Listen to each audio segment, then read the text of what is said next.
we already know what radiosity is and what is the connection between the radiosity of a surface and that of the emissive power of a black body. Now, this radiosity is going to play a major role when we are going to do calculations about radiative heat exchange in an enclosure. This is the practical application of whatever we have studied so far. For example, if you are designing a furnace and you would like to maintain a surface exposed to a constant temperature or maybe a constant heat flux. So, what is the power that you need to provide through the other surfaces which are forming the enclosure, so that the temperature of the test surface, temperature of the surface of interest can be maintained, let us say, at a constant temperature. So, whatever we are going to study in the next few classes would tell us about the radiative heat exchange in an enclosure, how much power is required for such cases, and we have to also think of the situation in which the walls of the enclosure are going to interact with each other in terms of radiative heat exchange. Not only they are going to emit some radiation, they are also going to absorb some incident radiation which are falling on it. So, this kind of emission as well as absorption, a fraction of the radiation incident on the surface is going to be absorbed. Because of its inherent temperature, it is going to emit. So, the balance between these two, whatever is being emitted and whatever is being incident, or rather the fraction of the incident energy which is absorbed by the surface, a heat balance between the two should give us what is the amount of heat to be supplied to that surface to either maintain it at a constant temperature. So, the enclosure therefore takes into account the interaction between the surfaces which are forming the enclosure. So, you can clearly imagine the role the view factor is going to play in these calculations. So, we need to be concerned about what is the view factor of one surface to the other surfaces which are forming the enclosure, because the radiative energy which is emitted by the surface is going to be intercepted by the other surfaces, and the view factor F12, F13 and so on, they will play a vital role in it. Therefore, it is, and these are all real surfaces, they may not be black bodies. So, if they are real surfaces, what is the relation between the black body emissive power and the radiosity, if I consider that we are already aware of. So, what is going to be the emissive power of a real surface or real object to that of the radiosity of the surface? This is some relation that we need to find out. So, there may be, we can think of it as if there is maybe a resistance which is going to be in between the black body emissive power corresponding to the temperature of the substrate and the radiosity of the substrate.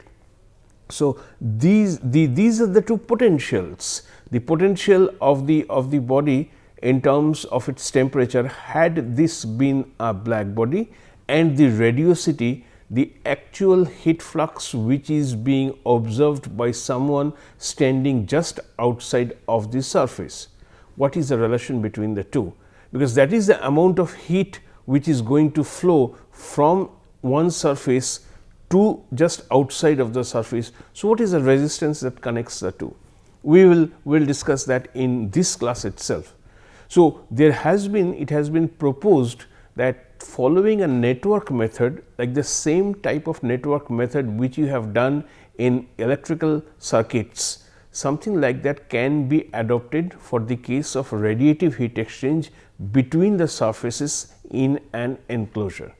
But in order to do that, we need to make certain assumptions. Some of these assumptions are obvious and they may not introduce much error to the final results, but there are two assumptions which are slightly restrictive in nature. So, we have to be careful about what is the source of inaccuracy in our final calculation and what is the contribution of each of these assumptions to the final answer. So, we start in this class with the calculation procedure for radiative exchange between surfaces forming an enclosure, and these are the following assumptions which I will go through one by one. So, the first is we are going to start the network method for radiation exchange in an enclosure. We would assume that the radiative properties are uniform, that means they are not a function of wavelength or of theta. So, this is something which is followed by many of the engineering materials. It is a diffuse emitter, the surfaces forming the enclosure are diffuse emitters and diffuse reflectors. This is also something which is followed in many realistic situations. Radiative heat flux leaving a surface is uniform. So, if you have the surface, then the radiation that is being emitted by the surface is irrespective of whether you are measuring it here, here, here or anywhere else. So, it is uniform radiation from a surface. Secondly, if you have a surface and you have incident radiation falling on it, then the radiation is going, we are assuming that the radiation is uniform over the entire surface. So, the radiation leaving the surface and the radiation which is incident on the surface, both are same, both remain constant at all points on the surface. These two are the problematic cases. They may or may not be valid in all cases, and therefore, these two are the source of errors. But in order to simplify our calculation, we need to assume these two, but we have to understand that these two may not be followed in some situations. The other assumption which we need to make is it is an opaque surface. So, therefore, alpha plus rho is equal to 1. That means, the reflectivity and absorptivity is equal to 1 and the transmittivity is equal to 0. We would also assume that it's either an uniform temperature or an uniform heat flux is provided over the surface. So, we can either say that the temperature of the surface is known or the heat flux to be added to the surface or extracted from the surface is known to us. The last assumption is that the enclosure, which is let us say the enclosure which is formed by this, the inside of this enclosure is filled with a non-participating medium. This is important, because as we would see towards the end of this course is that there are certain most of the gases, they absorb and scatter some of the radiation which is passing through it. So, when that happens, depending on what is the thickness of the gas layer through which the radiation is propagating, the amount of radiation which you would get at the end of the gas film is obviously going to be different from the radiation which enters the gas film. So, these are known as non-participating medium. There are specific laws which would tell you what is the decrease in radiation intensity as you move along in the gas. So, we'll consider that later, but for the time being, for network exchange method, what we are assuming is that the enclosure is filled with a non-participating medium. So, radiation coming out of one surface is going to reach the other surface without any loss due to absorption in the in the gases or air which is present inside the surface. So, all these are some of the assumptions which are made to calculate using radiation using the network method what is the radiation exchange between surfaces. But before we proceed to that, as I said before, we need to find out what is the relation between the blackbody emissive power. Let us say the temperature of the surface is T. So, the corresponding blackbody emissive power would be sigma T to the power 4. However, it is not a blackbody. The surface is a real surface, it is not a blackbody. So, therefore, the emissive power of the surface had this been a black body, and the radiosity of this radiosity, which is the radiative flux that is perceived just outside of the surface, what is the relation between the two? So, if these two are different, and these two obviously are different since the surface is not a black body. So, the difference in the potential between these 2 points must be connected by some sort of a resistance, and this resistance would account for the drop in potential between the surface, which is not a black body, and the radiosity of the surface. So, our next job is to find out what is the relation between radiosity and emissive power of a surface. So, let us try to find that out. So, the concept that we are going to introduce here is known as the surface resistance to radiation. And you can imagine, I think you can follow that this surface resistance would obviously be 0 for the case of the imaginary black body, but we would come to that later. Think of the surface, and the properties of these are these, its AI, the area, Ti being the temperature, epsilon I being the emissivity, and rho I being the reflectivity, and as I have said that tau is equal to 0. So, it is an opaque surface. This is my zone I, okay. And let us assume this is the thin layer at which we are going to measure the radiosity. So, the flux which is coming out of it is the radiosity, and there is some amount of incident radiation which is given as G I. So, G I in this case is the irradiation at zone I, which is nothing but the radiation flux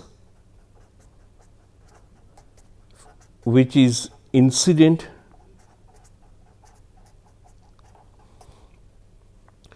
on the surface, and the surface has area equal to A I, and this is the unit of this will be in watt per meter square. J I is the radiosity at zone I,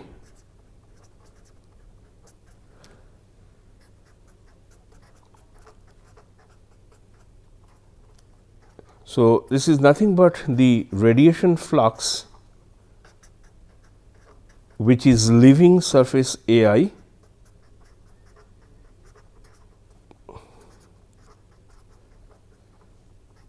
unit also would be in watt per meter square.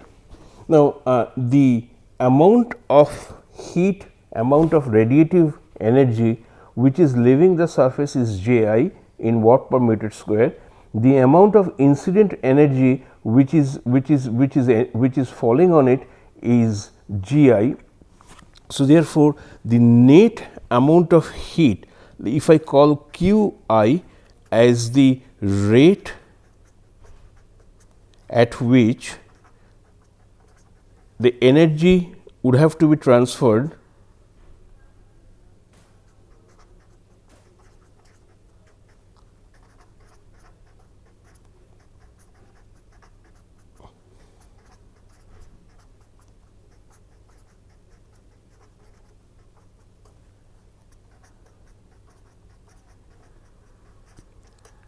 to the surface A I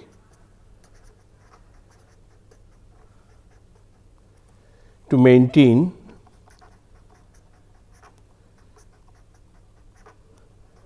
it at a constant temperature of T I.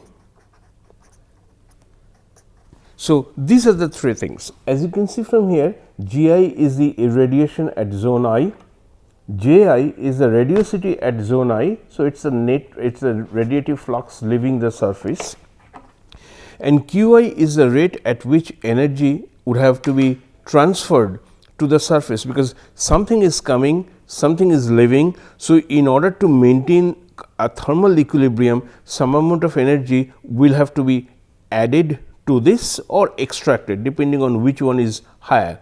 But if I say that Qi is the rate at which energy would have to be transferred to the surface or from the surface, it all depends on the values of Gi and Ji, then Qi is the rate at which energy would have to be transferred to the surface Ai to maintain it at a constant temperature Ti. Then you can clearly see this Qi must be equal to Ji minus Gi in watt per meter square. So, this Ji is the radiative energy which is leaving the surface as observed by an observer just outside of the surface, and Qi is essentially based on the net energy balance in the interior of the surface. So, I guess this is a fairly straightforward explanation of the radiosity, the irradiation, and the net amount of heat which is to be added or extracted from the surface to maintain it at a constant temperature. So, Qi, the relation between Qi, the net energy, net energy, Ji, the radiosity, which is the radiation flux observed just outside of the surface, and Gi, which is the radiative heat flux incident on the surface. The balance between the two would give you the relation which I have just written as Qi equals Ji minus Gi. So, let us expand this a little further and see what we would get out of this. First of all, this Ji is radiation which is emitted by the surface.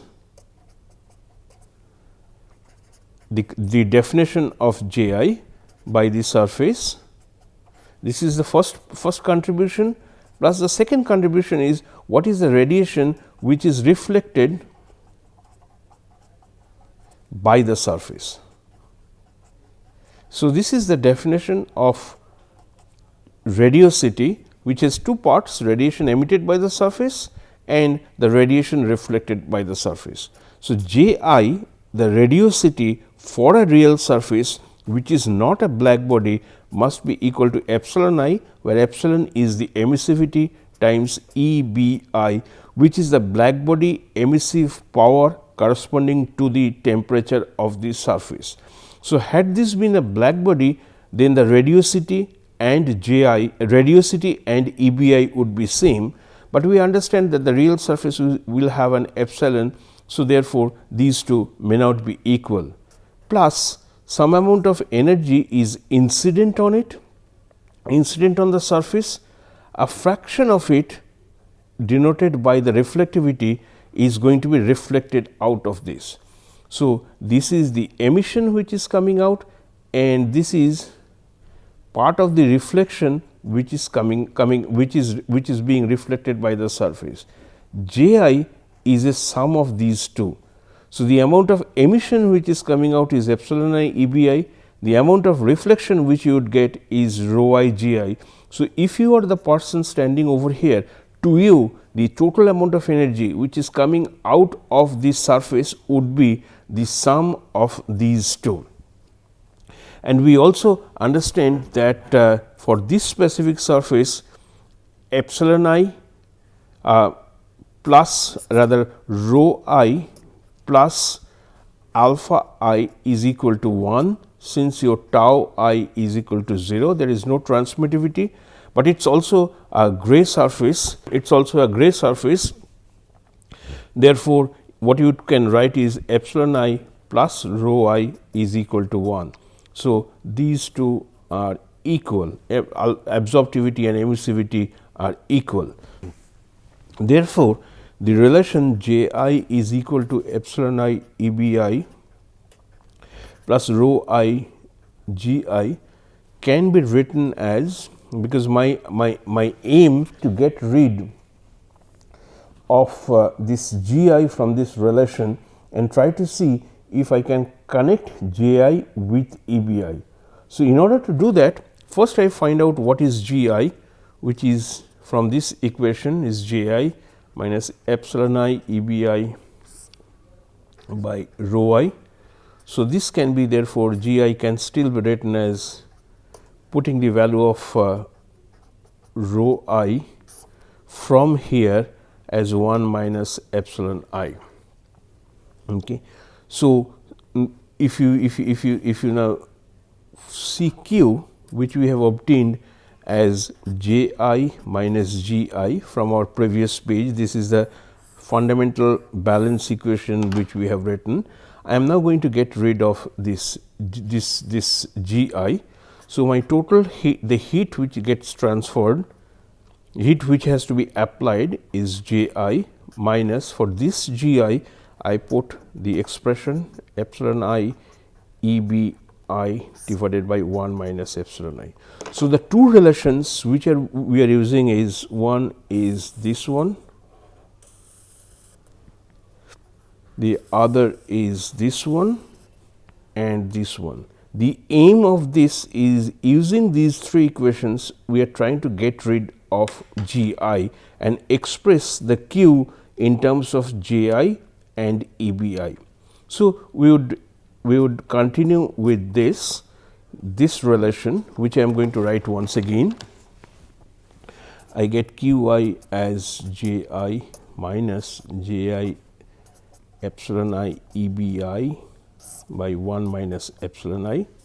So, when you do this, you are simply going to get Qi as epsilon I by 1 minus epsilon I Ebi minus Ji. So, this is the relation which would give you the amount of heat that needs to be transferred, net heat that needs to be transferred to a surface which is having irradiation as well as emission. So, therefore, this is something which one has to find out. And if you also look carefully, this Ebi and Ji can be treated as something of a potential. Let us expand this little further, and Qi, the total amount of heat, would be the heat flux multiplied by the area, and therefore, this is going to be Ai epsilon I by 1 minus epsilon I times Ebi minus Ji. Okay. So, Qi therefore, is Ebi minus Ji divided by 1 minus epsilon I by Ai epsilon I. So, this is some sort of a resistance. So, I can write this as Ebi minus Ji divided by Ri, where Ri is 1 minus epsilon I by Ai epsilon I. So, this is extremely important what we have obtained here. What we see in this is, I have a potential which is the black body, the potential of the surface, potential of the substrate if it was a black body. Ji is the radiosity of the surface, and the radiosity of a surface, real surface, is different from that of a black body. So, it is the potential that an observer standing just outside of the surface would have seen, would have sensed. Had this been a black body, these two would be equal. This is also evident from the definition of Ri, the resistance, where epsilon I for a black body would be equal to 0, and therefore, this resistance would vanish, and therefore, for a black body Ebi would be equal to Ji for a black body. Okay. But for a real surface, this is some sort of looks like an Ohm's law. The Ohm's law is basically potential difference divided by a resistance, which gives you a current. So, in this case, the potential differences are the black body radiative potentials potential minus the radiosity divided by some sort of a resistance which is equal to the current, and the current in this case is equivalent to that of heat flow. So, this R I is known as the surface resistance to radiation. Okay. So, we started with the expression that J I is equal to epsilon I E B I plus rho I G I. That was my starting point. So, what would happen for a black body? Let us see once again. My epsilon I would be equal to 1, and my reflectivity, because since it is a black body, it is going to absorb everything, and therefore, rho I would be 0, and therefore, J I would be equal to E B I. So, this is for a black body, this is what you would get. So, for a black body, there is no resistance, no surface resistance to radiation, but for any real object, the potential inside the body, the emissive potential inside the body, had this been a black body and the potential measured just outside of the surface, the difference between these two potentials is the cause which makes the heat flow from one direction to the other. So, we may lose some heat from the surface, which has to be again supplied to from outside to maintain it at a constant temperature, or the surface may gain some heat because of this exchange process, and again in order to maintain the constant temperature, that amount of heat will have to be extracted from the surface. So, the concept of surface resistance to radiation is extremely important, as it would connect the black body radiation power of a surface to that of a real surface. So, what is the surface resistance to radiation, which takes into account not only the emissive power, emissive nature of the surface, but also takes into account the reflectivity.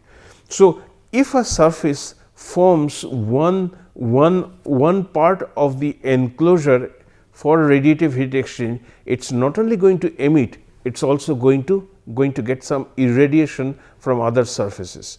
So, the algebraic sum of the emission and that of absorption due to radiation coming from another object, the algebraic sum would tell you whether heat has to be extracted or heat is to be supplied to maintain the surface at a constant temperature. And the concept which relates these two potentials, one inside the object and the other just outside the surface of the object, the emissive power of a black body at the same temperature as that of the surface and the radiosity of the surface, these two are the potentials.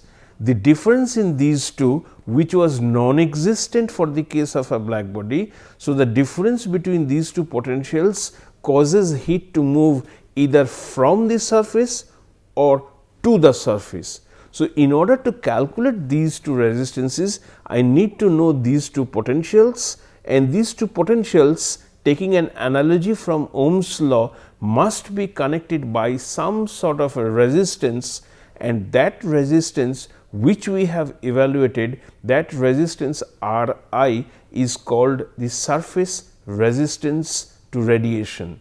So, if I knew the two potentials in here and if I knew the resistance in there, and as you could see, the resistance depends only on emissivity.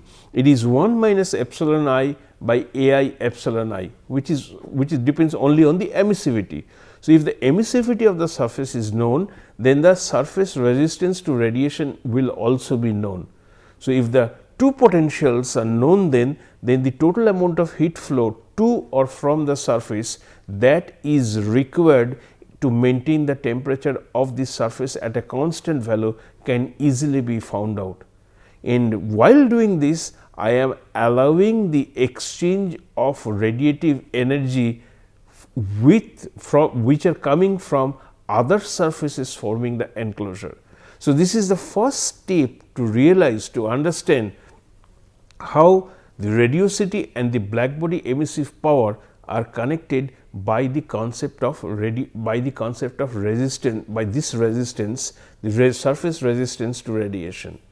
So, when we move in the next class to the network method, it would be really easy to draw this circuit with the blackbody radiative power and the radiosity as two nodes, two potentials connected by a resistance R I. We will take this up in the next class.